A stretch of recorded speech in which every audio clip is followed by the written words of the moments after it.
80-bit Podsmash, where gaming goes to grab a coffee.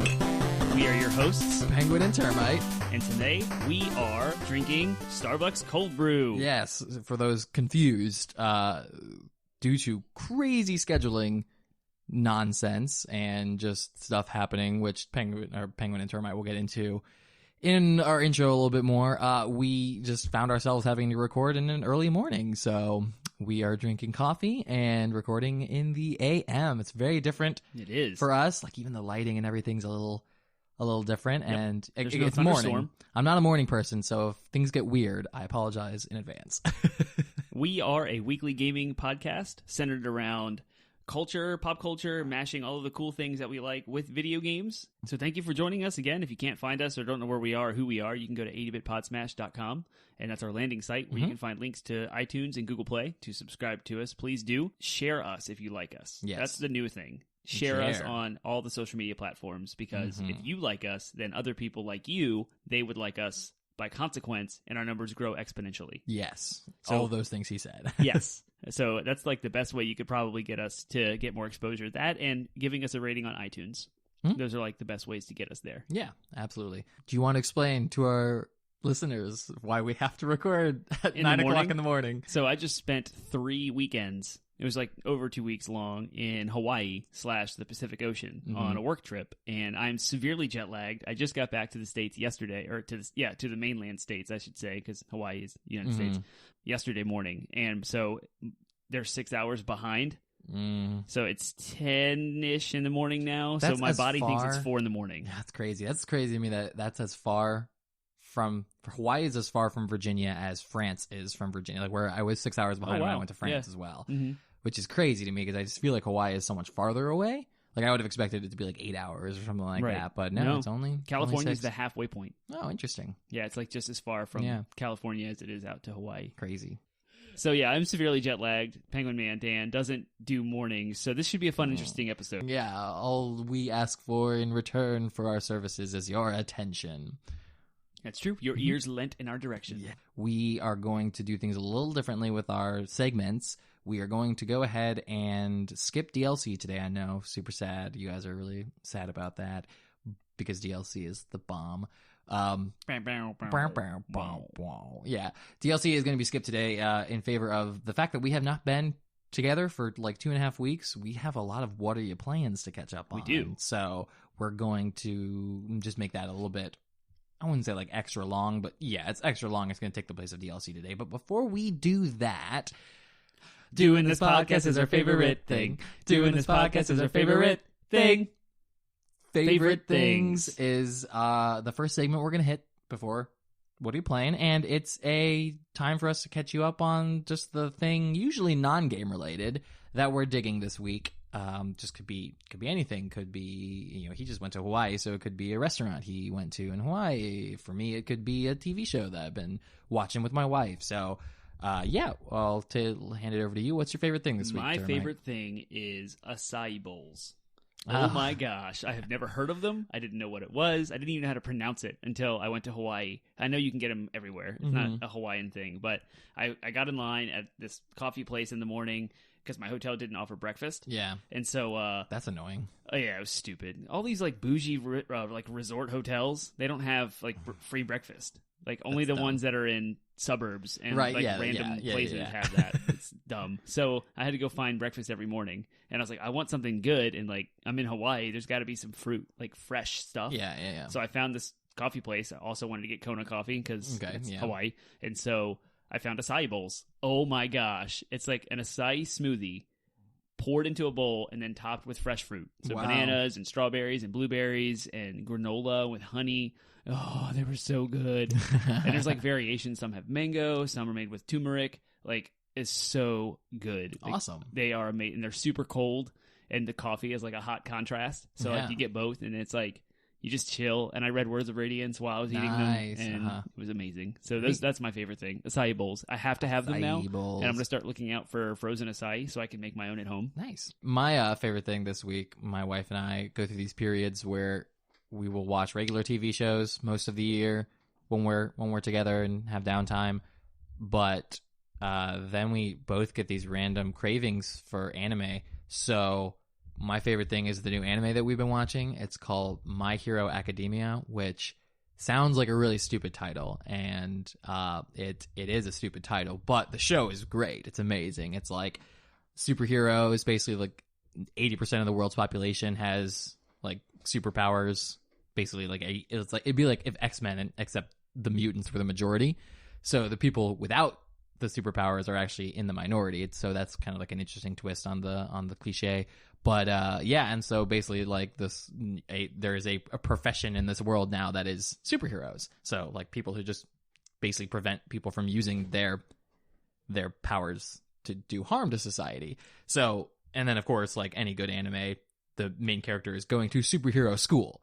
So if that premise sounds stupid, I understand. Good to me. I want to play. The actual show is really fun. What's it called again? My Hero Academia. My Hero Academia. Yeah, it's on Netflix. Really, no, we're watching it through a probably less than legal means, but that's fine. Didn't we have an episode about that? You can judge me if you want earlier. Yeah, probably, but you can judge me all you want, but there's no other way silently to watch from over it. Here, yeah, exactly. Yeah, the table. Yeah, or you guys can judge me silently while listening to this in your cars or whatever. Yeah, but yeah, so it's good though. It's really, really good. The music is great. The action is great. Just yeah, it's everything that like I usually. It's about half of the things I look for in an anime. There are like two kinds of animes that I like. One of them is like, we're gonna get stronger and better to defeat the challenges, and so like every story arc is just the character like learning how to get stronger and better. It's like the typical DBZ thing. Yeah. And as like cliche and annoying it is, I actually love it. Yeah. I it's love like it. Yeah. Naruto does the same thing. Yes. And I love that. They start off like what you think is normal, and then like they meet the next powerful foe. Yeah, and they just can overcome get better. it. Yeah. It's great. Yeah. And I love like when it's repetitive, but I love it. It is. And then when they bring back like the older villains. Yeah. Like they brought Frieza back, and Trunks just like dink. Yeah. Like it was nothing. Like one shot of one shot. It was great.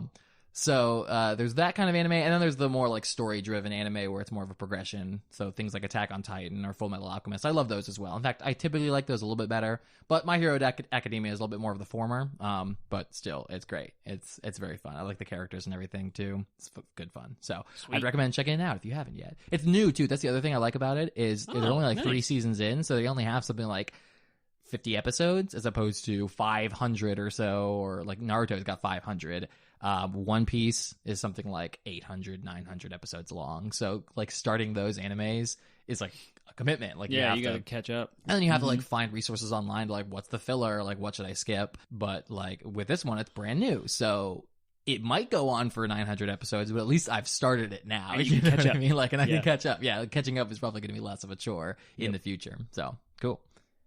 That's my favorite thing. That's favorite things of the day. Yay! Woohoo! So, like we said, we're skipping DLC, and we're going to move on to our next segment, which is 3 weeks worth of What Are You Playing? What are you playing? So, What Are You Playing is a segment where it's similar to favorite things, except it's focused specifically on the topic of our podcast, which is video games. Yay! So, we don't always get a chance to talk to you guys about what we're playing and what we are like, what we are currently playing through and what we plan on playing. So that's time for this. So it is. Yeah.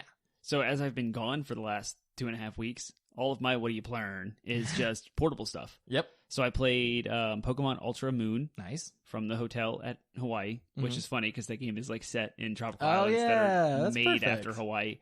So that was pretty cool. I've been playing that off and on since around Christmas, I think, was when I got it. So I'm still working my way through it. I've missed all things Sony. I have no trophies for July. It's driving me nuts. It's like I don't even know. It's the end of July, and I've had no trophies. So I did pick up Marvel Ultimate Alliance 1 and 2, the bundle, and Final Fantasy 9, because there was a crazy like summer days sale. Yeah. I think you picked up some stuff too. Yep. I had a $10 reward card, or like words had built up. When you get trophies, you get points. Yeah. And so the points get you discounts. So I had collected enough points from being a PlayStation Vue subscriber and from trophies that I was able to get a $10 off any purchase on the store. So I added all that to the cart, and I think I paid still like less than $20 and got 3 games. Wow. And so I haven't started those yet, but they are on the backlog officially. Cool. But the other game that I've been playing the most of is Octopath Traveler. And I'm actually like hot off the presses with it because I picked it up the day after it came out. Yeah. And then I had a 9-hour flight to get home, and so I just sunk like 8 hours into it. But I also started that demo, and the demo is 3 hours long, and that carries in progress-wise to the main game. Yeah. And so total now I'm at like 12 hours. Wow. It's awesome. The game is phenomenal. It has the retro, like, Super Nintendo Final Fantasy vibes mixed with, like, modern-day graphics. So it's 3D with, like, shadows and particle effects and lighting effects and stuff on all of it. Story-wise, I've just met the 8th character, so I've gone through, like, the intros to all the 8 characters. So you've octopathed?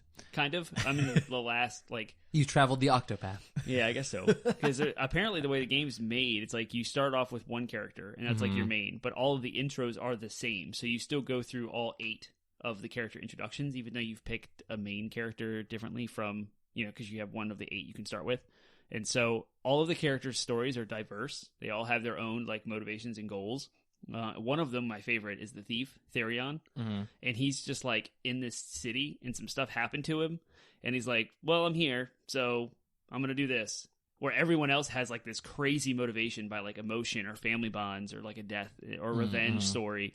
His is just like, well, I'm going to go ahead and I was trying to steal this crystal ball, and I got caught, and now I got to go do this so I don't get arrested. And that's kind of his story. So I think his stands out, and because of it, I like it. Primrose is the dancer. Hers is like the most gut-wrenching. Yeah, like, I know. story. I did played the demo, and that was the one I started with, and I was like, oh, feels. I know. Like, she's a dancer that was kind she of like... was like a princess, right? Or like nobility of some kind. Yeah. And then but then her dad got murdered when she was a kid, so she's been living as a like a street rat. Yeah, well, but like a dancer. Like, but she got picked up by the guy who has basically a pimp who has like women under him. Yeah, that all dance for him and do other things. The game is really, really good at like hinting at what happens. Yeah, without actually still saying it, without explicitly saying it. Yeah, like super, super good how they did that tastefully. Yeah, and then like her story is just like a comeuppance story. Like she finally takes revenge on this guy who has been exploiting women. Yeah, and so that was really cool, but also like emotional because you see like women being used, and so it's just like, oh, and all of this is in like this cartoony pixelated thing. Well, it reminded me a lot of Final Fantasy VII when I played it. Like even though it's probably closer to more like 6 Final Fantasy 6 or some of those older ones on the handhelds, not handhelds, SNES and stuff like that. Super Nintendo. Yeah. But nevertheless, I got a very Final Fantasy VII vibe from it. Just maybe from the storytelling and the way that the characters move about the world. It gave me just the demo. I don't have a lot of patience for turn-based. Oh, really? Gameplay, like I think I'm coming to realize, because even when I've been replaying through Final Fantasy VII, I have not had patience. The only game that I've really played that's been turn-based that I've enjoyed and have had the patience for is South Park. Oh, Fractured Butthole. The game's awesome. Well, and the Stick of Truth. So I don't know why. I don't know what the difference is between that and like Final Fantasy VII or Octopath Traveler in regards to gameplay or like my levels of patience for it, but there's a difference. So, cool. It's weird because that's the thing. People in the gaming industry are talking about how the turn-based system is dated, but I don't feel that at all. I have no qualms with it. I'm in love with it. It's just a different style. It's like a platformer. It's like like a 2D platformer. But it doesn't feel like any less like modern than anything else. I don't understand that point of view yet. Right. I'm trying to. I'm like trying to figure out why is this not like because of maybe open world action based or like RPGs. I don't know. I think the like Kingdom Hearts was kind of the first. Kingdom Hearts was the first like JRPG that I didn't play it, but I noticed that abandoned the turn-based. Yeah. And I think that was a big turning point for turn-based. But we can actually have a whole podcast topic about that. So, that'd be a good one. Let's move on. I'll go ahead. What am I playing? We're playing. I did a lot of gaming while you were gone. So yeah, I checked your trophy log and I was like, holy crap, he's coming up behind me quick. Basically we had some staff changes on my team at work. So there were a couple, not only did I have a rotation of 12 to 8 like a couple weeks ago, but I also took someone's rotation this week. So I've worked this 12 to 8 shift like twice in a month, basically, and that has contributed a lot to my ability to complete games. I finished Doom, which was great. Super fun when I finally got around to just like knocking that out. What else? I finished something else right before that, and that's why I like knocked out Doom, and I don't remember what that was. Uncharted. Oh, Uncharted. Yeah. So I finished Uncharted. The only one I have left now is Uncharted 4, which I'll get to eventually. But it was nice that I was able to get your game back to you, the Nathan Drake collection. So finished 3, loved Uncharted 3. Then I was like, okay, now I can tackle Doom. Finished Doom, loved Doom. Jeez. If you're listening to this and thinking like, wow, he like game. Like, I mean, yes, I played a lot, but at the same time, those are also fairly short games. They are, like both of those games. I knocked are out Doom in a weekend. Yeah, exactly. So knocked out Doom. Really enjoyed it. I then was I've been working on Darksiders because I want to catch up before finally that's another bit of news. They finally announced the release date for Darksiders 3, which is November 27th, I think, 29th. Yeah, something like that. Something like that. Good. So late November, awesome. In my effort I was reinvigorated in my effort to complete Darksiders 1 and 2. So finished 1. That was this week. Yay. Finally knocked that off my list. I was like, I'm just going to power through it and get it done. Yeah. And then I finished, and then I've been working. My mom got me the first game that my parents have bought me since I was a kid, and they got me Tomb Raider off of my wish list to Rise of the Tomb Raider. So finally got my hands on that as well. So I've been working through that. And gosh, to cap it all off during that sale, the mid-year sale, I grabbed Fallout 4 because I've been trying to get my hands. Like, I've been trying to get into the Fallout series for a long time now. Tried a long time ago with New Vegas. Got about 5 minutes in and gave up. Yeah. Tried to redo New Vegas recently. I think I talked about that a few weeks ago. And just, I had other games that all of those games that I just talked about prevented me from really putting time into it. So, but I grabbed Fallout 4 because it was on sale. I got it for like $15, which is awesome. Awesome price. Just right around that. That's like the sweet spot for me. It is. And so, I started that, and I actually enjoyed the intro and stuff like that with Fallout 4, so I feel like I was more into it then. But a funny story, my wife was gone for a week, and it was right at the end of that week that I grabbed Fallout 4, and I missed her, so I ended up making, not only did I make a female character, but I both modeled her looks and named her after my wife. Are you serious? So my character in Fallout is Macy, running around doing badass things. It's great. That's awesome. So I gave her a little couple scars though. So I was like, this is my wife if she had survived a nuclear apocalypse. That intro hit you in the feels too. Yeah, that was, oh my gosh. That was intense. Yeah. So that's my what do you play? That's my long list of games. Yeah. That I'm so right where I currently am though, for those who may not have been keeping up, I'm currently playing Tomb Raider, Fallout, and then I will start Darksiders 2 at some point, but I'm not in a huge rush because I have trying to be conscientious because I'm not in a huge rush because I do have 6 months or something like that. But at the same time, during those 6 months, a lot of great games are coming out, like Spider-Man, and then that's right before Smash Bros. Comes out. Yeah, Smash Bros. is December. Fallout 76. Fallout 76, and if you like Fallout 4, we got to play 76. Yeah, we got to get into that. There's a lot of great games that are going to be coming out this fall, so I'm trying to okay, I'm going to be playing those, and I'm going to prioritize them over Darksiders, so I should probably get some work in Darksiders done during this slow time in the summer. Yeah.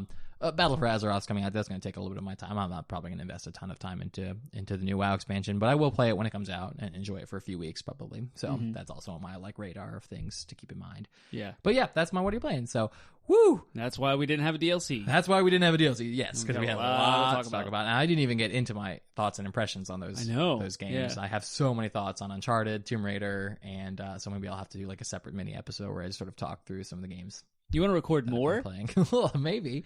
Yeah, right. But yeah, that's that. I'll just spread it out over. I've got a couple things I want to talk about in this episode about Doom and Tomb Raider. Oh, sweet. We'll get there. We'll hit those. Yeah. Cool. All right. So you're probably curious as to what our main topic is, or maybe you're not curious because now that you're 20 minutes in. Yeah. Yeah. We had a lot to catch up on. We did. But you probably read the title at the very least, which is we are going to be talking about how games are made from start to finish. How are video games made? There's a lot. There's a lot in there. Yeah.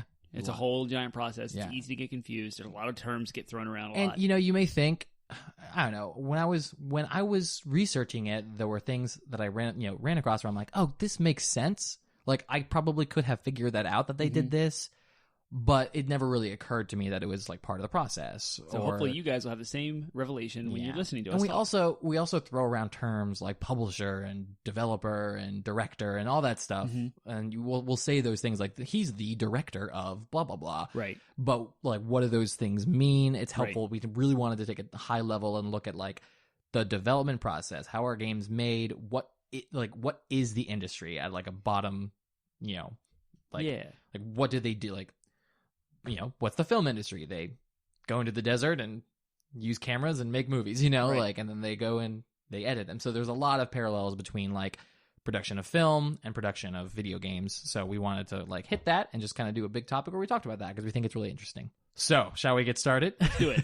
All right, so we're going to first start and talk about what I just said, the roles. Like, what is the difference between a developer, a producer, a publisher, and what are the various like what the developer themselves, the developers are broken up into a whole bunch of subcategories as well, because there's a whole bunch of different specialties that you need in making a video game. So we'll talk about all the different team members involved in developers. So to clarify for our audience, we're not looking at this linearly as like, this is how an idea gets into a video game disc. We're going to look at this as like, we're defining the roles first, and then we're going to go through the process later. Yeah, and even the process, like, we'll talk about this more when we get to the development process itself, but like, most of those things happen simultaneously as well. Like, it's not like step one, like step two. Yeah, it's like asynchronous. It's like step 1, step 2, and then steps 3 through 8 all happen at once. Right. Like everyone's all they break up into their teams. They do these things. But let's talk about those actual teams first, and we'll start with the very highest level. So the very top of any game that gets made is the publisher. The publisher, these are your, this is Activision, this is EA, yeah. So those are we always are talking about. Those are the big publishers. You said that. Yeah, they're the ones who Nintendo. Get Ubisoft, yeah. Even Sony, yep. Yeah, these are the ones who always make the news. These are the movers and the shakers, the big money houses. They're at the top because clearly they finance all the projects, and they typically are the ones who own the intellectual properties. Now that's changing, of course, indie movement and all that stuff, but at the end of the day, like, the big AAA titles that come out every year are almost all owned by a publisher of some shape or form. So Assassin's Creed is owned by Ubisoft, Mario is owned by Nintendo, Horizon Zero Dawn is a new IP, but it's Sony's property, same with The Last of Us. So they own the intellectual properties, and then they finance all of the projects that come through them. And publishers are like an umbrella to all the development studios underneath. Yep. So sometimes we'll say, oh, this, like, Octopath Traveler is irrelevant. It was developed by the team that made Bravely Default, but it's published by Square Enix. Yeah. Which also owns Final Fantasy. Yeah. They're not the same at all. Right. Just because they have the same publisher doesn't necessarily mean that. I mean, usually they do stay within their wheelhouse. Yeah. Then you have like Tomb Raider is also published by Square Enix. Yeah. Yeah. So it's different developers that are all underneath of like a giant umbrella. Right. And sometimes, like, there are in-house developers and there are external developers. Yeah, we talked about Nintendo, Sony, and Microsoft is also their own publishers, and this is where like the third party conversation comes in. So the big three, Microsoft, Sony, and Nintendo, publish their own games, and those are usually exclusive to their own titles or to their platforms. So Sony's not going to publish a game for Xbox. Right. It's just going to be PlayStation, and they have their own developers. So like 343 Industries, for example, is a Microsoft in-house studio that makes the Halos now, but Halo games used to be made by Bungie, who was a external developer that had an exclusivity deal with Microsoft, but nevertheless, they eventually went to do their own thing, and they made that. So they became an external developer, and they make Destiny for both. Yep. For both. And Activision. Yeah, Activision. Yeah. Funds both. Yeah, and Activision's a great example. They make most of. That's where you get those titles that come out. That's why every title isn't exclusive to some console. Many titles come out for multiple consoles because Ubisoft, Activision, they're publishers, but they also have their developers are external to the big three. Right, and that's called third party. Yeah, exactly. And then you have like developers like Sucker Punch and Insomniac that are close to Sony. But Insomniac also made an Xbox game, so some people would use that as like second party in that term. Yeah, because sometimes a development studio will be published by multiple publishers throughout their life or cycle. they'll be contracted by Nintendo to make a Nintendo game. Right. Yeah, because So which Octopath Traveler is a Nintendo exclusive. Right. Nintendo's not publishing it. Right. So exactly. It just depends on money. All of this is driven by business. Right. So publishers are like in the fiscal year cycle. Like that's what they're governed by. And like one of the fiscal years ends March 30th. Like, because it's not a calendar year. And so like you'll see a lot of release dates and a lot of cycles, development cycles kind of mandated by the publishers because that's where the money comes from. Yeah. Yeah. And you talked about owning the intellectual property. And I wanted to talk about a good example of this is EA, Electronic Arts. They publish the Battlefield games. The Battlefield game itself is developed by DICE. Well, they developed their own internal engine called the Frostbite engine. Well, EA owns that engine. And so they contracted or funded BioWare to make a Dragon Age game, Dragon Age Inquisition. Yeah. And there's a story, a long like narrative of how they struggled to adopt this Frostbite engine to an RPG because it was a first-person shooter engine. Yeah. But EA told them you're going to use Frostbite. This, yeah. And so it kind of cornered the developer into this struggle, and they had to completely almost remake the entire engine to make it for an RPG. And it ended up causing stress on the team, and that's a whole different story. But that's just kind of like the publisher owning the IP and how like they can use shared assets across their different titles, even different genres, and that's kind of why publishers house multiple studios. It's because it saves them money and allows the studios to create more, which is kind of cool. The other big roles that publishers have, in the process is they do have a part to play in the actual from start to finish. They're going to be the ones in charge of distributing the games, and they're also going to be in charge of marketing. So they'll market the game. So once, the developers don't have to worry about that. Like in the past, they may have because they were independent in some way, shape, or form. Or I think about like Ninja Theory, and they had to market and distribute Senua's Sacrifice because it was all done in-house. But that's the role That's of the what indie publisher. means. Indie means there's no publisher. Yes, exactly. You do everything yourself. When they don't have a publisher, they have to worry about those things. But when they do have a publisher, the publisher takes care of all of that, bigger kind of. So think about the publisher as they're the businessmen. They're the ones. They're handling all the business around the game, whereas the developers will handle the actual creation of the game. So in between the publisher and the developer is a producer. It's either going to be someone who is internal with the development team, or they're going to be from the publisher, but they're kind of they're the project manager, if you will. So someone comes and says, we want to make this game, and then the publisher will either appoint a producer, a lead, they're called a producer, they're also called the project manager or project master or whatever, and that could be someone from within the development team, or it'll be someone from the publisher that has been assigned to that, and they just kind of handle all the high-level stuff. They're also called the director. That's what they are. It's the director or producer. So they're the person who's, they're going to be the liaison between the publisher and the development team. They're going to kind of lead all. They're going to be the person, leading and rallying behind all the steps of the way. So they're just the person who's kind of in charge of things they're the high-level person. So Cory Barlog, he's the guy he was the director and producer of God of War. So he's the one. So he's going to be the face. It's going to be his baby essentially. So, but I believe he was an example of a director that was internal to the development team. So he was part of Santa Monica. He's Santa Monica. Yeah, he's a Santa Monica guy. But he was the director of the game. So, but I believe in some cases the producer will actually be someone who's internal to like Activision, for example, and they'll produce the game. In some cases there might be both. There might be an internal producer and a external producer with the publisher. So many people, so many titles things. Yeah, exactly. But the main thing to take away from it is the person that's kind of they're the director. They're the equivalent of the director for a movie. So nice, cool.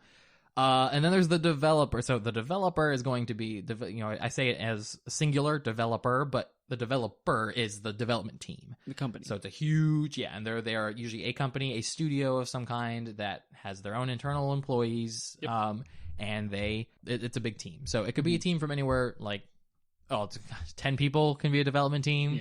But it could be, hundreds, thousands of people. Like I think Bungie has just an obscene team. Blizzard too has an obscene development staff as well. But the development team is going to be broken up into a bunch of different roles. Main ones that are relevant to actually making a game, because you're going to have your HR people, you're going to have your IT people, you're going to have your community managers, and those are all roles that are separate from the actual creation of the game itself. It's almost like any company needs to have those things. But the actual ones that are relevant, the employees that are relevant to actually creating a game, we're going to hit those. First, we've got the game designer. So this is the person or team that is kind of designing the major gameplay elements and kind of determining what kind of game it is. So they're the ones kind of going through and saying, okay, we're going to make a JRPG, and it's going to be turn-based, and this is what it's going to look like, and here are going to be the different systems, and here are going to be the different spells, and this is how you're going to move through the world, and all that stuff. So they're kind of determining the gameplay. You have the artists next. The artists are, this is a huge category, and some of these will overlap with one another, but the artists are mostly, they render all of the artistic elements of the game design. So they'll textures, animation. Yeah, but it can include storytelling. So you got your writers. You got your writer artists. Yeah, your writers. You've got your actors. But also the people who are rendering the 3D character designs and the environments and all that stuff. Along with the artists, you've got level designers. So these are the guys who are not only rendering the environments, but they're also designing the environments. So they're figuring out, okay, there's going to be a cave over here, and in that cave there's going to be this. It's interesting. Level designer and game designer have the word designer overlap because a lot of times the levels and the game designer, they have to be close together. Yeah, you have how the levels are designed is based on how the game's designed and back and forth. Yeah, the big difference between a game designer and a level designer, though, is that the game designer is focusing mostly on gameplay, like what's if it's a first-person shooter, what kind of guns. Shooter level for a platformer. Exactly, and almost every game has to have some kind of environment. Like there's very even Pac-Man, like it's an environment still. You still have to determine where the walls are versus where the traveling path that Pac-Man goes. So there's always level. I can't. If you can find a game that doesn't have a level, then or at least not necessarily a level, but an environment, like then I don't know, I'll give you $1. Like there's almost all games have some kind of, even Pong, it's a level, it's an environment, so you have to have some kind of, it's a make-believe ping pong table that there has to be they had no technology to render, so it just exists on a TV. Games, like anything, virtual spaces are just like reality in the sense that there have to be space and time as of components of them. So cool. The next thing are again, this is where it's going to overlap with a lot. This one's going to overlap with all the the different people involved, but you're going to have programmers.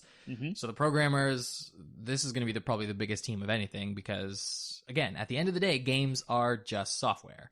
So you have to be, it's all code. So you have to have programmers for all of that stuff. So even the 3D artists and stuff like that, they're going to be programmers at heart.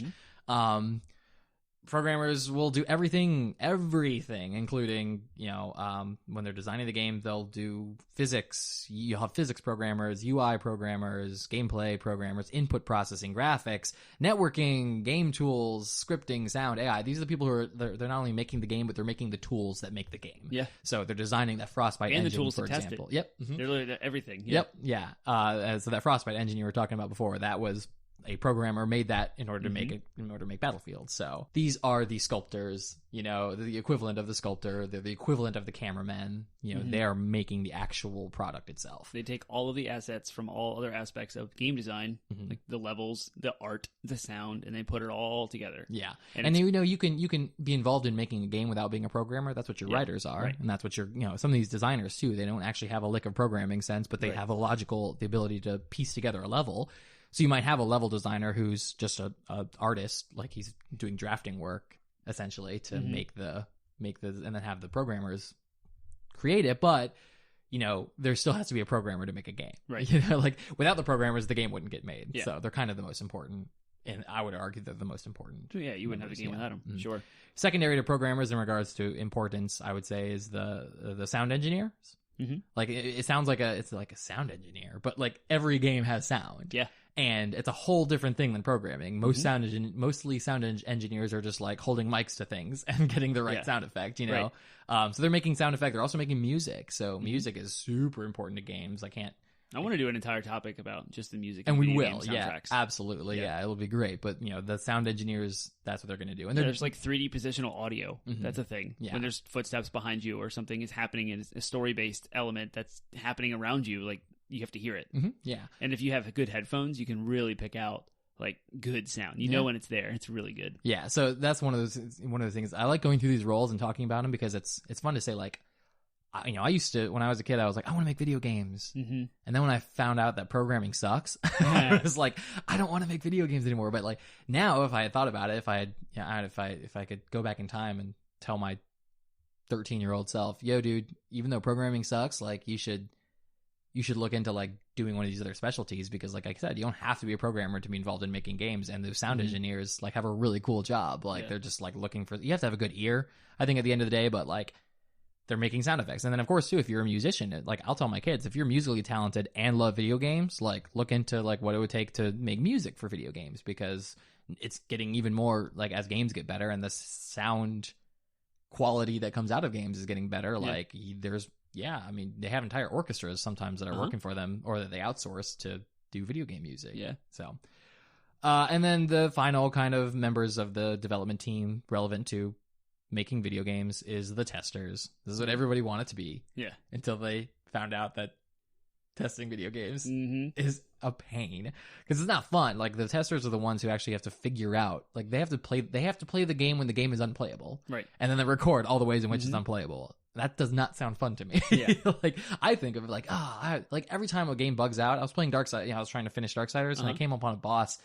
And I was like, oh, there's a chest. And I like go to pick up this chest while I'm fighting a boss. And I get like stuck between the chest and part of the level. No. And I just like sit there and wait for the boss to kill me in order to reset and load the waypoint or whatever.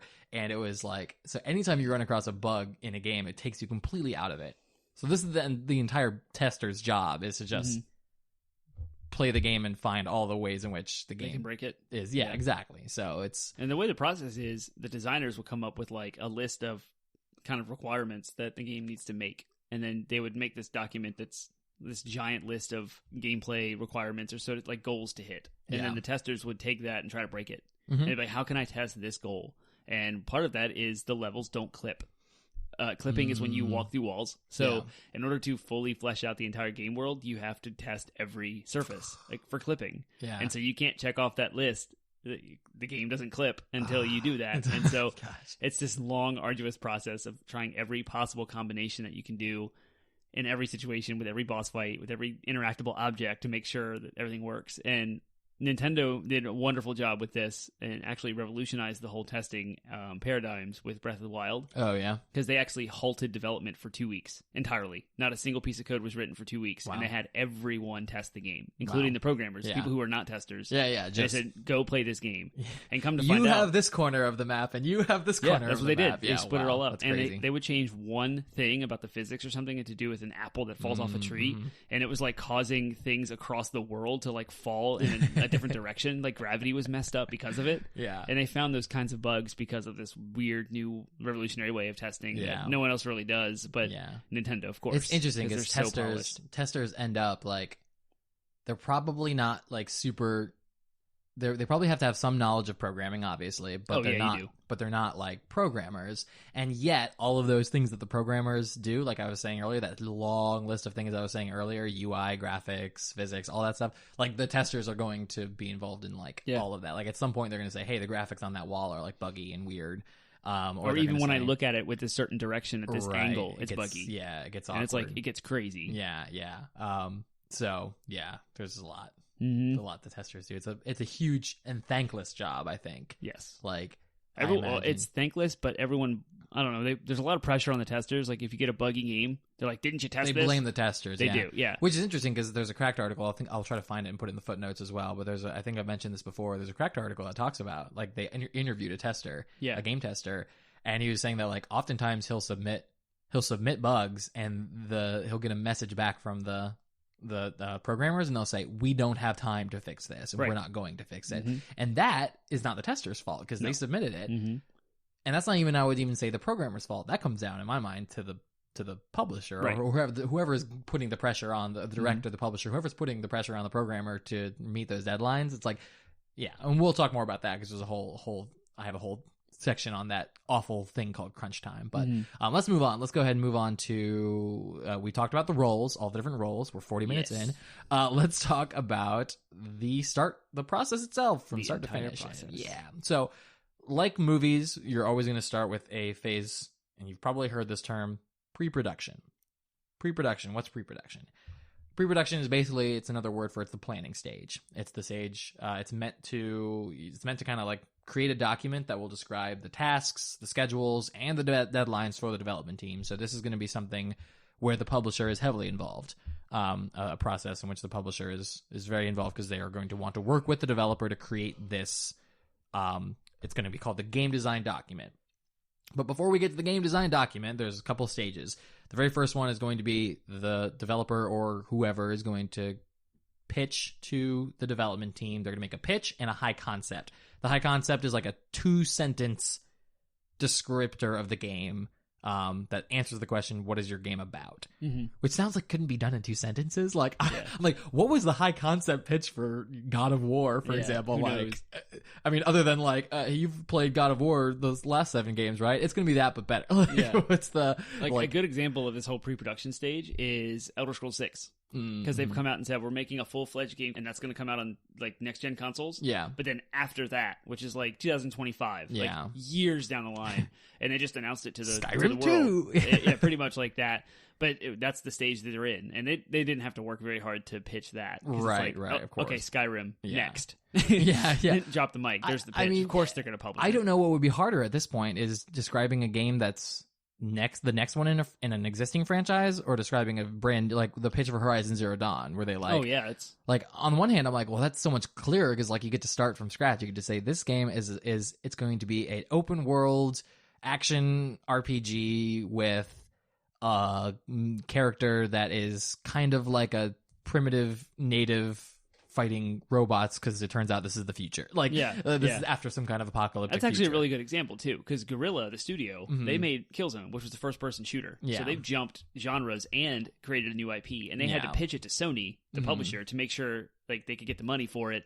And so that bet, I would love to see that pitch. Yeah. So the high concept is just that short, and then the pitch is more of a summary describing like the major selling points of the game and why it's going to be profitable. Right. So because you're going to have to do that, especially if it's a new IP, it's always going to have to be. So Horizon Zero Dawn had to have a different pitch than like Mario Odyssey or whatever. I wonder how many like pitches for movies there are in Hollywood. Yeah. They all get like shut down. Oh, there's so many. It's ridiculous. It's got to be insane. Yeah. I would love to see that comparison between like how many ideas get shut down versus the TV is another thing I recently learned too. Like TV, you have to have like, as a writer, you have to have hundreds of ideas for episodes, and most of those ideas get shut down.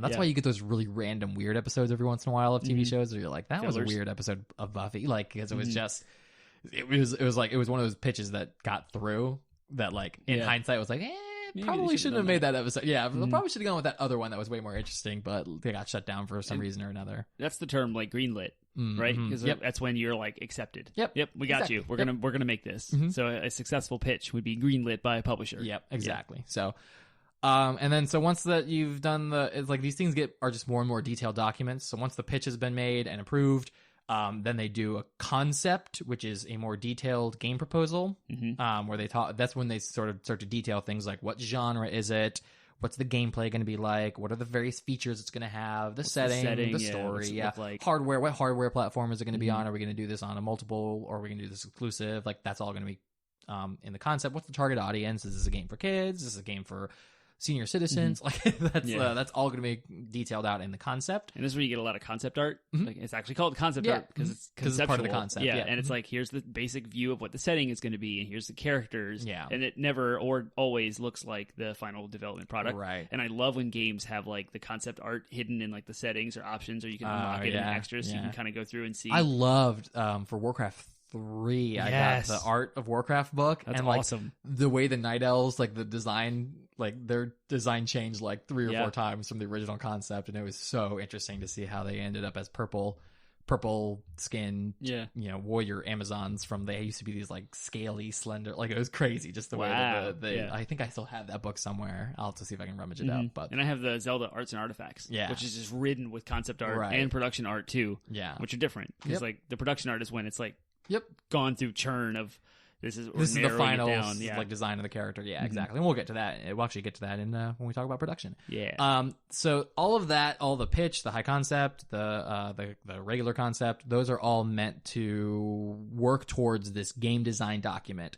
The game design document it's the blueprint. It's going to have every detail, and it's a living document too. So the game design document will be carried from pre-production through the rest of production, and will be this.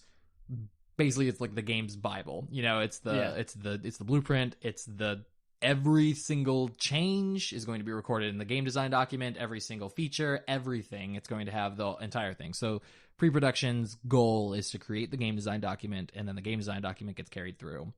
And then the final stage of pre-production it may not happen for every game, but during the pre-production, they'll start developing prototypes, which gives the developers a chance to. The development team, it gives them spaces to test their ideas and get a proof of concept going. So I imagine there are probably plenty of games that get to the prototype stage and then realize this is not going to happen. It's not going to happen the way we want it to. Yeah, exactly. So I keep talking about Breath of the Wild, but there's a lot of examples that have been made public that we can look at as examples. And one was the NES style Zelda that was a complete prototype for Breath of the Wild. So they took all of the underlying interactions, like lighting grass on fire and turning wood into a raft and floating on the water, and they did that in 8-bit. Yeah. Just as a proof of concept, like, we can do this in 8-bit, we can do it in an open world as well. Yeah. And a lot of the code bleeds over because it's still just code, right? Well, so another example of like a failed is, I can imagine, the Final Fantasy VII remake prototype. Oh yeah. Like, I think that's been completely scrapped now because they fired the development team that they had outsourced that to. Square Enix had outsourced that to. And decided to do it in-house.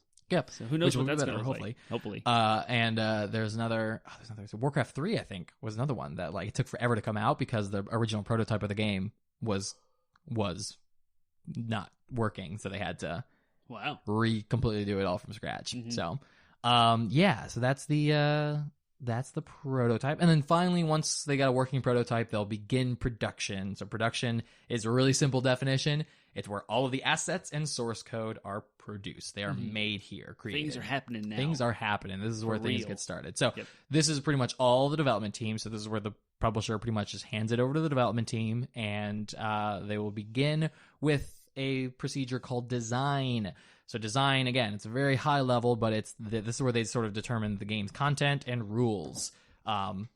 Things like features, levels, art direction can be added or removed in this phase. Yeah, so this is where things are like, oh, we want to do this. Oh, we want to do a scene where the main character is running across a bridge that's collapsing or whatever. Like, this is where all of that's determined and finalized to some degree, obviously. And this is where, like, the multiple lanes are created. Yeah. So you have the sound guy doing his sound, you have the art guys drawing things and making textures, and then you have the filmographers that are framing the models and making the storyboards and trying to tell the story. The writers are going nuts writing the script, and the voice actors are hired. And I imagine that there's multiple design meetings that happen. Like, it's not just like we have one big design meeting where we determine everything. It's like they probably have of course. Oh, we're 3 weeks in, let's do another design meeting. We're another 3 weeks in. Like, there's different software engineering practices at play here too. You can go the waterfall way or the agile way, and each studio does what they want. They think best fits the project, so that can happen too. So once the design has been determined, then that's where they kind of split up into all the different roles. And so the programmers, they'll begin doing all the heavy lifting. They'll begin the programming essentially is pretty straightforward. I don't think any of our listeners wouldn't know, but they begin writing the code and implementing all the ideas from the design phase. And then within that, there's also the teams there's level creation, which you were talking about before. So the creating of the game's environments. In my research, I found people would always say the first level is the hardest. Like, it takes them the longest, is that they can take up to 12 months to do like a whole year just to do the first level. But once they've created the first level, then they have kind of a something to work off of. And now, does that mean like the first level of the game, level 1, or does that mean the first level the team designed, which might happen to be the last level of the game? Oh yeah, probably that. It's probably like you said, the first level they designed, and then they might go back and make it easier for the first actual level. It makes I sense, imagine that in level the past 1 it might have the been gamer. And then I imagine that also level means environment. So a game like Tomb Raider, where you're kind of moving from environment to environment, or Breath of the Wild is another good one. They probably designed that first like zone. So they probably did the plateau first in Breath of the Wild. I'm pulling it out of my butt. But probably, like, I imagine that the way that's designed strikes me as like, this is the very first one we did, where we talked about the basics and what we wanted, and then they expand it from there. Level design. Level design is something that the more I get older and the more games I get exposed to, the more I become to respect it. Like, I didn't really think about, like, when I was a kid, or even when I was like a early 20 something, I didn't really think like, oh wow, the way that this level is put together is super, like, intuitive.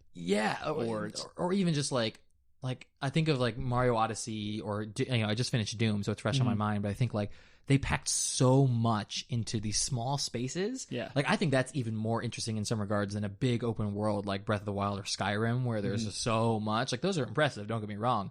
But when you can like pack so many little secrets and nooks and crannies into a smaller space, like Mario Odyssey does, where like each level is like tiny in comparison. It's like a fraction of the size of any individual World of Warcraft zone. But they have so many moons in each one. Like, how many moons are in each level? Something 50, like 60 moons. And that's like, each moon is its own puzzle. So they pack like 60 individual puzzles in a very small space. Is like that. The amount of level design that goes into that is incredible. And Tomb Raider or Doom, where like all these like they not only are you like, oh wow, like they crammed that into this level, but also it makes sense. Like you're like, oh, I jump onto this pipe and then this pipe takes me here, like, or in Tomb Raider, like, oh, there's this little cave and this cave bleeds into this cave, that like it all makes sense. You're not like walking through it and you're like, oh, this is clearly they're just they're just throwing it together. Like, here's another room, and here's another room. Yeah, like I felt like World of Warcraft, which is an MMORPG, and I imagine level design is entirely different for that. Yeah, but World of Warcraft to me felt like that. It was like, we're gonna cut and paste this building over here. Yep, and there's nothing here for the player to do. It's just here. It's just here. It's just to be spaceful, like to exist in a to make it feel like it's an open world, like it's a world that you're going into. And but it makes it feel like more of a world when there's actually something to do there. If you go there and like, ooh, I got this like. There's a point to it. Yeah, a weapon or something there. And that's good. And that's what Breath of the Wild, Tomb Raider, that's what they all do so well, is they feel like rich worlds that have stuff. And I think Uncharted's level design is amazing for like its gameplay. Yeah. For an example of like, what's a good game that takes the gameplay core, which is like a third-person platforming shooter, it's Uncharted, with the lightheartedness of like the storytelling, and displays that perfectly across the level and allows the player to like intuitively walk through this world that's immersive and doesn't break any of the mechanics, and that's Uncharted. Like the climbing up things, jumping across platforms, where the enemies come from, and all of the accounts. What do they call the encounters? Yeah. Where you have enemy fights, and like how those worlds. The rooms where you fight enemies are different from what you don't, but you don't really know that unless you're thinking about it, because they've done it so well. It bleeds together. It's like, this is a platforming. We're moving the character through Spain, and then there's an open area where some fights are going to happen, and we're going to, it's linear, so it's not open world. But I think it's just really cool how like they took gameplay mechanics and level design and married them like perfect together. Yeah. So level design is I'm becoming having way more respect for it as I get older and encounter games where I'm like, wow, level design's amazing. Yeah. So it's something that when done well, you actually shouldn't think about it. Right. But that makes me then think about it. Like, oh, wow, this was done so well because I didn't actually think about it. I was just immersed in the experience. I have to talk about it again. I may have mentioned it before, but Shigeru Miyamoto, when he made Mario 1 in the 80s, level 1-1 is revolutionary because it completely teaches the player how Mario works without a single word of dialogue. And it's all level design. Yep. Everything. It's awesome. All right. Not after level creation, but during this whole process, the next thing we'll talk about is art production. So this is where they actually create the artistic assets. So this is a little bit separate from level design, because even though there is obviously a level of artistry that goes into level creation, this is also mostly focused. The art designers are mostly focused on like creating it's several different things. There's the storyteller, so they're drawing storyboards. There's the 2D artists who are developing like sprites and textures and stuff like that. Skyboxes. Yeah. And then there's the 3D developers who are developing the actual models. They're doing the lighting.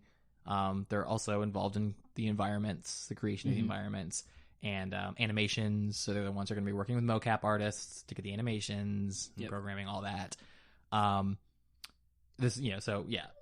lot of that stuff is also outsourced. So like A-Ray, for example, is a mocap artist, but he works with several different developers because he's just a contractor. So so he shows up. They're very rarely going to have like in-house mocap artists, but he shows up. They pay him to do the work.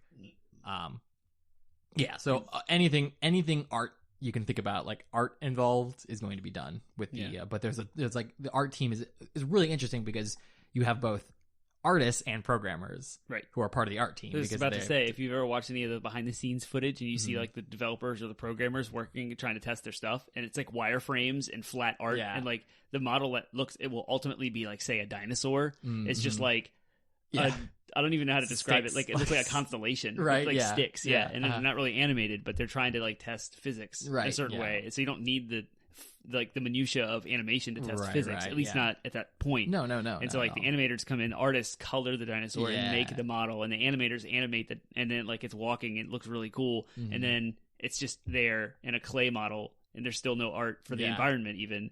And it's just crazy to think that like Mario Odyssey was just wireframe and platforms that existed. And that's really essentially all it is. Like the artists are the ones who come in and then make it look pretty. So like you could play any game without any of the art, and it would just be polygons moving in space, but it would still play the exact same way. Yeah. But it's what makes, again, literally 50% of the experience is the artists coming in and making the games look good and coloring it. And you actually have some programmers on the art side too, because like to program animation, you're not really in the game engine. Yeah. You're just making something look realistic. And so there's tools that you have to create for that and test tools that you have to create to test things. And so it gets crazy complicated. There's this massive web of who's involved and what. Right, yeah, exactly. And so and then we have those smaller teams, it's even more, you have more overlap. Like you have people, so I think of like Senua's Sacrifice was made with like a team of 20 people. Yeah. And they had to, so you're betting that your art designer is also a programmer. I bet everyone on that team is a programmer. Yeah. Every single one of them. Yep. Mm-hmm.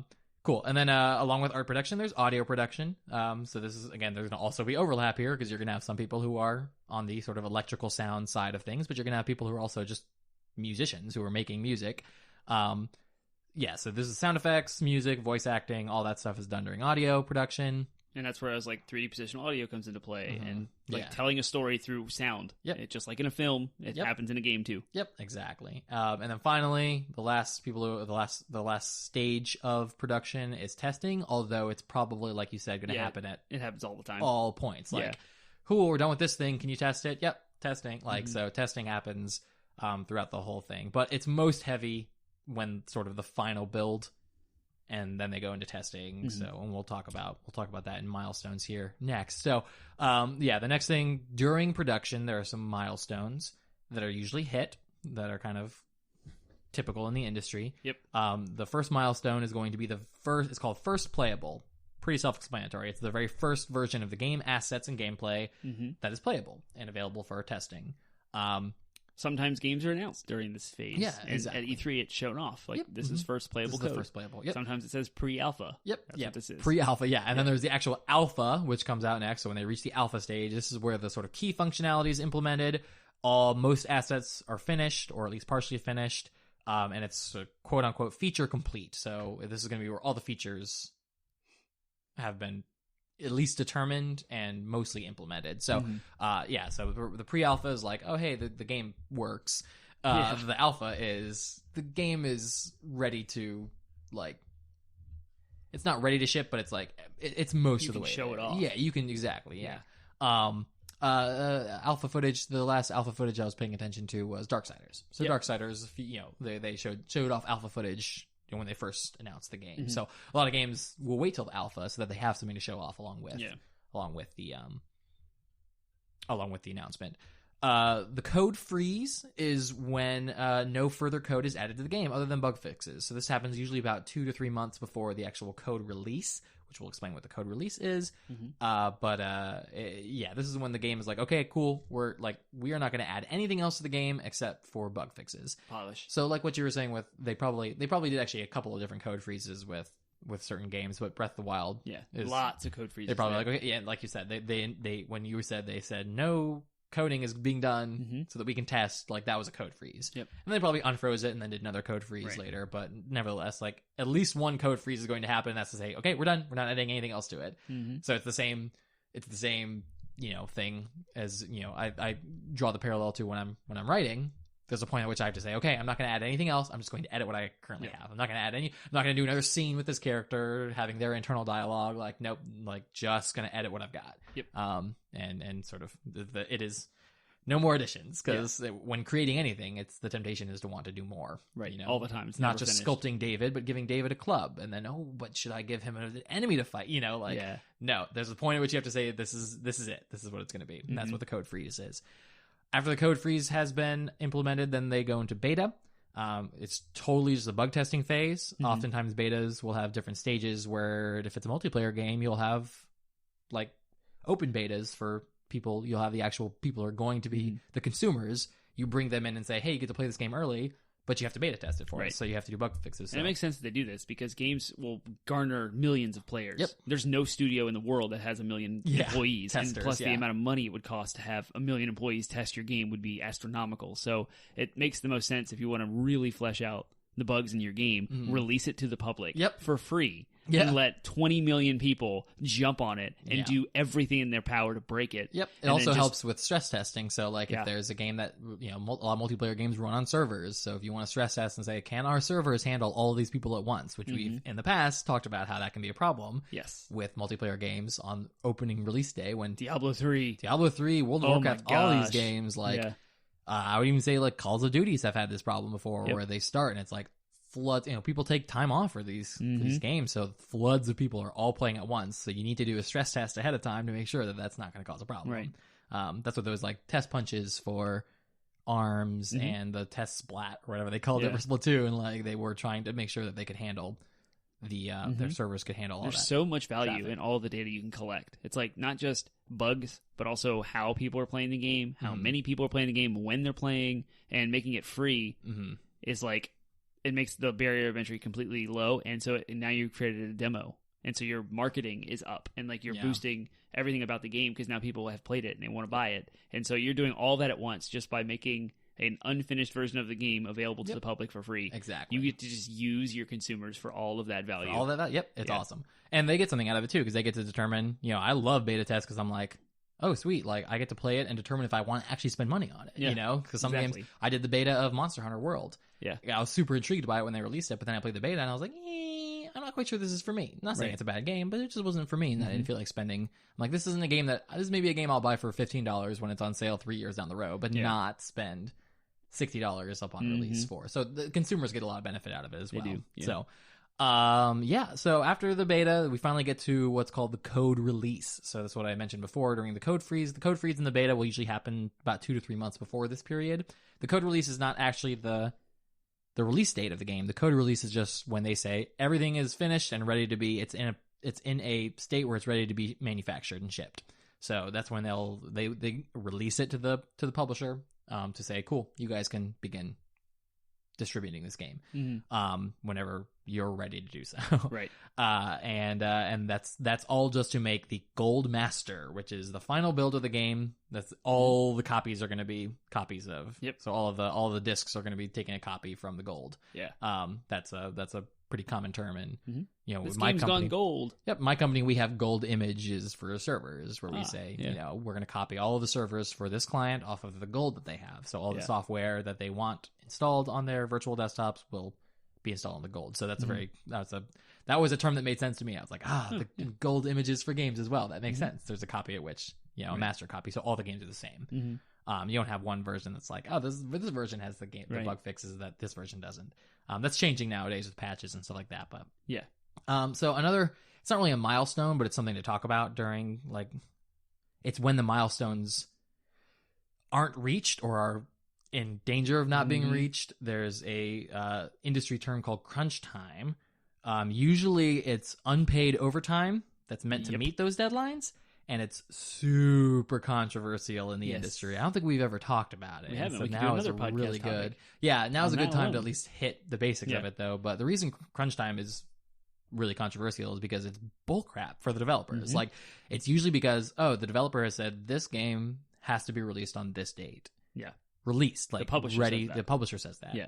The developers get behind schedule for one shape or another because, again, they're in the process of creating something. They're going to run into hurdles and obstacles. As a software engineer, having a computer science background, like every single thing that you develop, especially with code, runs into unforeseen things. Yep. It's impossible to estimate properly. Yeah, it's the constant conflict between business people and programmers. Right. The business people say, well, we've promised for our consumers that this has to come out and be ready now. And the programmers are saying, but you don't understand. There's problems, like it's not working, and that's when you got into all these controversies. The biggest one that I remember in my lifetime was Assassin's Creed Unity. Oh yeah.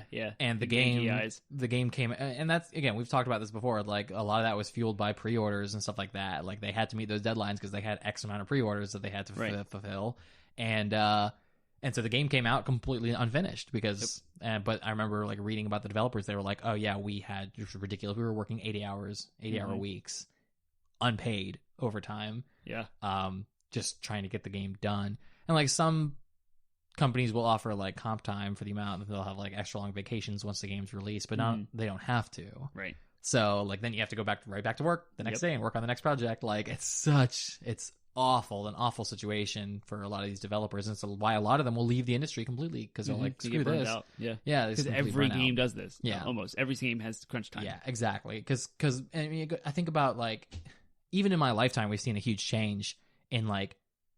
Because I think about Blizzard's pretty good about this. They're like, the game's going to be out when we're confident that it's done. Like they don't set release dates well into in advance. Like you don't see that. You see that in the movie industry all the time. They're like, oh hey, these are the next 5 movies that are coming out over the next 5 years, like Marvel movies and stuff like that, or Disney movies.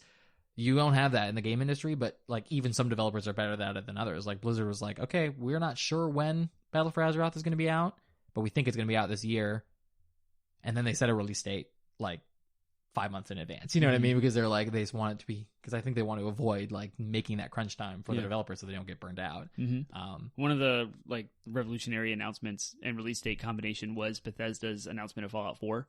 They announced it at E3. And then it came out that fall. Oh, yeah. And like hit the world by surprise. No one even knew it was in development. It was like, oh, Fallout 4 set in Boston? That's amazing. And then like, boom, it's coming out in the fall. And that's like smart. To wait until a certain point in the development cycle to announce it to the public. Yeah. And you put a cap on hype and you put a cap on expectations. Yep. And so you can limit those things and set the expectations. Yeah. And then not have the crunch time because you've done all the work in the back end and you're telling your publisher this game is amazing, here's why, and we're not going to have it ready yet. Yep. And then I mean you can see that it's clear that things are changing and that we're getting that the developers are doing more to kind of combat that, but it's still a huge problem in the industry because it's bad for the consumers because we get unfinished games, we get sloppy work because understandably these people are being worked to the bone. It's bad for the employees of the developers because they're clearly they're impacted. They're the ones who are suffering as a result of it. Yeah. And then it's bad for the publishers because they're losing more and more talented people to burn out. And then, games are getting sloppy and people are going to trust them less the next time around. So it's something that really needs to be. Yeah, workplace morale's low. It affects families. It affects lives at home. Why, and things like this are why people make unions, because of workplace conditions. And it's like, whatever your stance on unions, it's like if we have to get to that point, there's problems.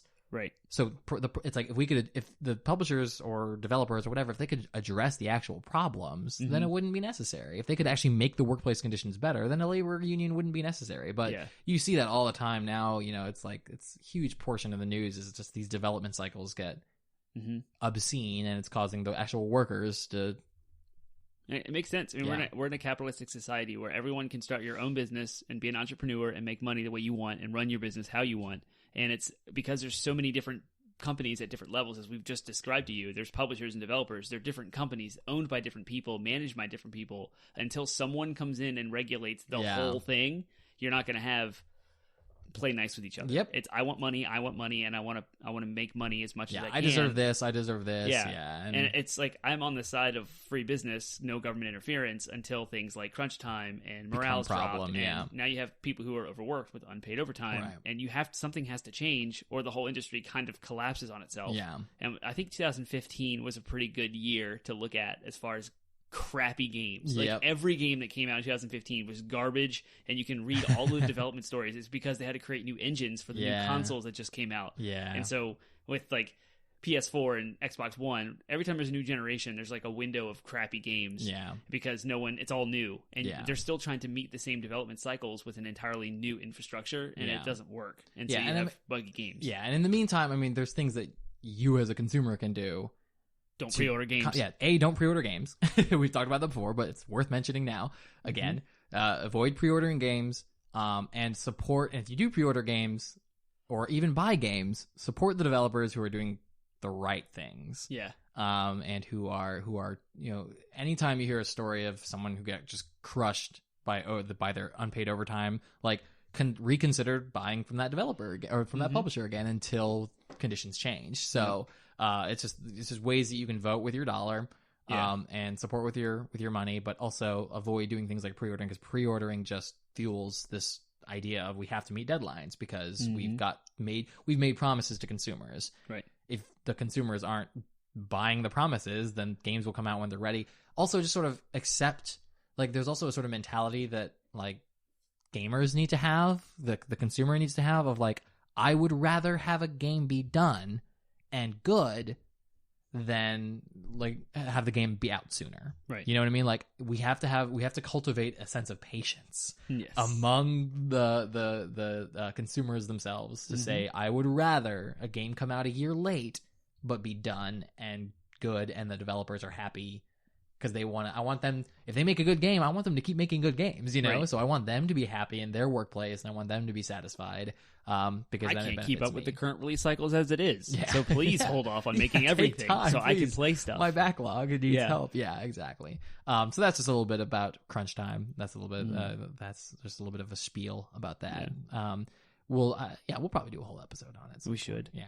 All right. The next thing that happens after production is done and those milestones are reached and the game is ready, they will, well, before post-production, we'll talk about, it'll be handed back over to the publisher for marketing, so which will probably happen at a certain stage. Like you said, they might announce the game during pre-alpha. That's all marketing. That's all handled by the marketing. And they'll do things during marketing like trade show demos, which is your E3, and E3 could have everything from like a fully playable demo of the game like Spider-Man did this past E3, or just a super vague teaser like Halo Infinite, or even like Cyberpunk 2077 behind closed doors demo that was not playable to a select few of the industry journalists. Yeah, exactly. So that all's decided by the marketing team, which is part of the publisher. And then the other thing during marketing that's done is localization. So that's when they translate the game into different languages. So that's why games can be played in Austria because they've translated into Austrian. That's another Brazil, fascinating aspect of games, into Portuguese, because not just the language barriers that they're like doing, but culturally too. Yeah, there's like certain jokes that have to be rewritten in different languages. So localization is actually really complicated. It's a really involved. You take process. Dialogue heavy games like RPGs or Animal Crossing, and the localization teams across like Splatoon 2 as well is like insane, because they have to take all the little quips and jokes and cater them to each culture, because they don't make sense when you blend them. Yeah, and so I was just like, if you don't think about that, it kind of goes. It's easy to miss. Yeah, but if you do think about it, like your level design, it's kind of cool to appreciate. Yeah, once you know it's definitely there. Appreciation. Yeah. Then it makes me wish. Sorry, it makes me wish that I was bilingual in some cases, so I could play a game again in a different language and like understand how it's different. It'd be pretty cool. That'd be sweet.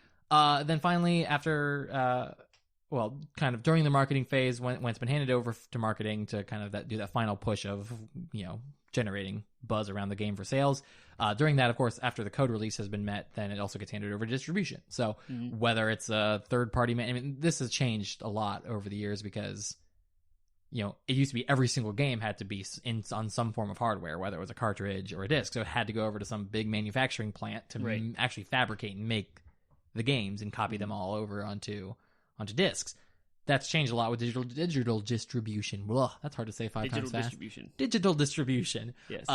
With digital distribution, you can just upload the game to a server and have people download it directly from there. So whether it's your PlayStation Network or whatever, or Battle.net, whatever. Like there's all kinds of distribution methods. Steam is another one. You can download games. So they upload it to some platform which allows you to digitally download it. But there still are physical copies of games, so at some point the game also has to go over to a manufacturer to actually fabricate and ship. So that's a huge process in and of itself, but it's pretty straightforward in regards to everyone knows how. Yeah, every game used to have a disc, a box, and a manual. Yeah. It was awesome. And that's what I love. I still want that. I want my discs and my boxes and my manuals. Yeah. And they don't. Now they're favoring digital stuff. Digital's on the rise. It's cheaper. Everyone wins. Yes, everyone loves digital distribution. I hate digital distribution. I've been thinking about this too a lot lately, just sort of like mulling it over in my own mind in regards to like my own buying practices, because I too prefer physical copies of games. Yeah. But at the same time, I think about things like the environment. I think about how much waste it's and how much pollution gets put in the air from shipping games and manufacturing games, and I think about like my carbon footprint and all that, and I'm like, you know what doesn't have any carbon footprint? Digital distribution. Yeah. Granted, yes, there's the electricity required to download and play the game, but that's going to happen anyways, with a physical copy. So I can like negate if I were to buy less physical copies of games. So I'm just trying to think about being a responsible steward of the planet, and like that makes sense. Maybe and you both should of our downloading. Families are like going through our entire house and reorganizing and like getting rid of junk. And my wife and I just boxed an entire huge box of music CDs that we'll never use again because we've ripped them all to digital media, and now we have them all on our phone. And so, bye. Same with Blu-rays. I've taken all of the digital codes out of them and claimed them, so I have this massive digital library of Blu-ray movies. And now we're getting rid of all of our Blu-rays. We're gonna have a yard sale. We're gonna sell them all off because they take up so much shelf space. And so now we've freed up an entire bookshelf for other things. And so the same thing is unfortunately happening with games. Oh man, but it makes me sad because I look at my games, I'm like, I want to keep it. Yeah, me too. I want to play it again. I'm not getting rid of any of my games. It's even more so. What if I want to play it again? Right. Like, it's not even I'm planning on playing this again. It's, but what if I want to play it, or what if when we have kids, I want to play them with my kids. So it's a hard thing. I've stopped making those excuses. This game exists on my shelf because I want it there, and it brings me joy. I love the fact that I own the original copy of Onimusha. When am I going to play the Oni? I don't know, but it has a manual and a disc, and it existed for PS2, and it reminded me of a fun time in my life, and so it exists on my shelf. Sure. Yeah, so it's something you have to determine for yourself. I'm not going to say one way or another. We did go on a tangent. You are wrong if you own physical copies of games, but nevertheless, it's something that I, for myself, am considering. Okay, well, maybe there's categories. Maybe there's games where I'm like, this is a game I want to play with my kids. I want a physical copy of it. Yeah. Versus this is a game that I'm only going to play once. I'm going to enjoy it while I play it, but I don't want to ever touch it again. Probably should get it on digital. Yeah. So things like that. Super cheap games that are on sale is usually where I get digital stuff. Yeah. Cool. So once it's been distributed and ready to go and people are playing it, the final phase of the development process is post-production. You often hear that term in regards to movies. We'll fix it in post. Post-production for video game industries, as it applies to the video game industry, post-production mostly looks like maintenance. So certain games are going to have more involvement in post-production depending on what type of game it is. If it's a multiplayer game, there's constantly going to be post, because they're going to be balancing. If it's a first-person shooter, they're going to be balancing guns or characters. MOBAs have a huge level of post-production because they're adding character. Yeah, exactly. It just exists, and they constantly morph and change. But even single-player games, God of War had several patches in the first week, and that was all post-production because it's things that they didn't catch during testing that they have to patch over. And they're apparently coming out with a new game plus, so stuff like that. Yeah, that's whole new features added to the game with a new, harder difficulty where you can keep playing. So, I mean, a lot of whether it's considered post-production or if it's like an expansion to a game, you might consider it a whole different development phase. Like Wrath of the Lich King, for example. Would you consider that post-production, or would you consider that a whole, this is a whole new production cycle? Yeah, and I would say there's a fine line. I would argue that it's a whole new production cycle in that case. Like an expansion to a game, like the new Destiny expansions, those are all new. But then there's also parts of Destiny that are maintenance that they're constantly updating, and that's post-production. So it gets a little bleedy. It's not quite as straightforward as it probably used to be, but I think the creation of new assets or content would be considered new production, a new whereas cycle, post-production is just tweaking what exists. Right, and balancing, things like balancing and stuff like that. So cool. So that's the whole process from start to finish. Wow. We're an hour and 20 minutes into this episode, so I had some other things I wanted to kind of talk about, but maybe save that for another episode. Yeah, we can do a little part 2. Yeah, or something like that. So that was the start to finish. I hope we gave you enough like kind of commentary with each of the stages that it didn't feel like just reading off a Wikipedia page. But that's, again, speaking of footnotes, that's where we grab most of this information. There's a whole Wikipedia, so you can go into more detail, more of that granular if this has gotten you interested in a specific part of development. Like, they have links to all the information from Wikipedia, and hopefully all the information was trustworthy and we didn't just find a section that a bunch of people made up, but it all made sense to me. So I also put in one of the things we were going to talk about was how development has changed over the years, and I think I linked off to a Reddit post actually where a developer who has been around since the PS1 era and has been developing games since, I believe, PlayStation 1, he actually did like a Reddit post where he talked about, from like a programming stance, like all the differences between the consoles. Oh wow. So that was we'll link off to that as well, so that way you can have it. We'll try to find that cracked article I talked about where they were with the bug tester or the beta testers as well. That's pretty much our episode today. So I hope you guys enjoyed us talking about the development process and the development roles, and hopefully everyone learned something about game design today. Yeah. All right. Well, that's our episode today. So if y'all wanted to comment on, had thoughts that you wanted to share with us as well, you can find us on Reddit at 80-Bit Podsmash. You can find us on Twitter at 80-Bit Podsmash, Facebook 80-Bit Podsmash, and I'm missing one. Instagram, 80-bit Podsmash. So reach out to us on any of those platforms of your choice. Like Termite said earlier, go to find us on iTunes and give us a review, even if you aren't an iTunes user and don't listen to us on iTunes. Just hop on there anyways, make an account. And write us a review. Share our website, our landing page, 80-bit Podsmash, on social medias of your choice. And talk about us to your friends. Yeah, talk about us to your friends. Talk to us about your ideas and your thoughts. We'd love if you have a specific episode idea that you think we should cover. We'd love to hear that. We have people tell us all the time, hey, you should do this. Hey, you should do that. And some of their ideas we've already done or talked about in some capacity, but sometimes like, ooh, that's a good one. I'll write that one down. So we'd love to give credit where credit's due. So if you give us an idea, we'll holler at you. And have a good rest of your week. Till next week.